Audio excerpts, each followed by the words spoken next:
the blueprint for world revolution.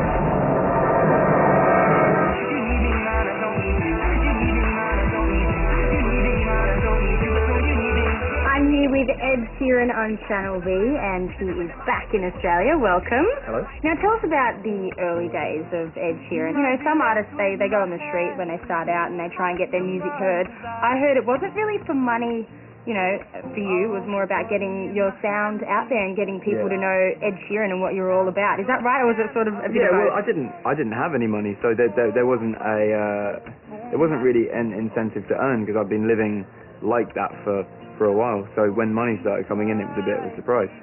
So yeah, I guess, like, I don't know, I just really enjoy my job, like anyone in a good job. Like, yeah, I just really enjoy my job. I enjoy touring, I enjoy meeting fans, and, you know, it's just a fun job, and it's not necessarily for money, but the money's good. Maybe I'll get drunk again. I'll be drunk again. Drunk is the first video you've featured fully in. Yeah. Why now?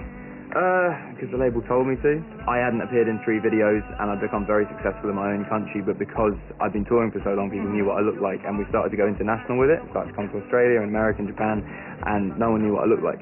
So that was a video to basically show people what I look like, I guess. We all kind of got confused with Lego House because you had Ron Weasley, and we're like, Precisely. is that him?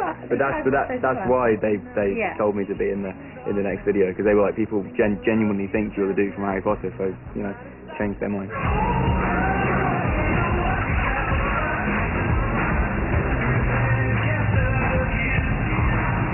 Most recently, you hooked up with Devlin, covering a Bob Dylan track. Tell us about that. There's a producer in England called Labyrinth who's an artist as well. He did most of Tiny Temper stuff like Pass Out and Frisky, and he's just a great producer. I went in the studio with him to muck about and do some songs. He has a restaurant underneath the studio, so we went to eat in the restaurant, and we were eating our food, and the Hendrix version of All Along the Watchtower came on the radio, and he was listening to it, and he was like, I like this song, and I was like, yeah, it's good, and he was like, Devlin would sound good over this song. I was like, yeah, it probably would. Carried on eating, and kind of looked up, and Lab had disappeared, and I walked upstairs, and he was in the studio, and he sampled it.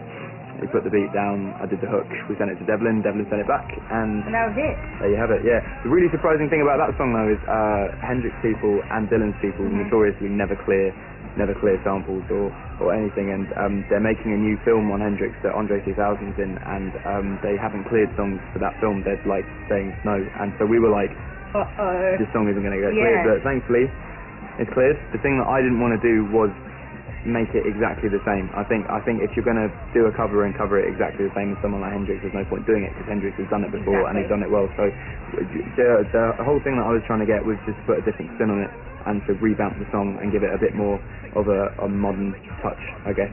Yeah. This world has room for everyone. Good earth is rich. Contempt of life for everyone. A way of life clean and beautiful.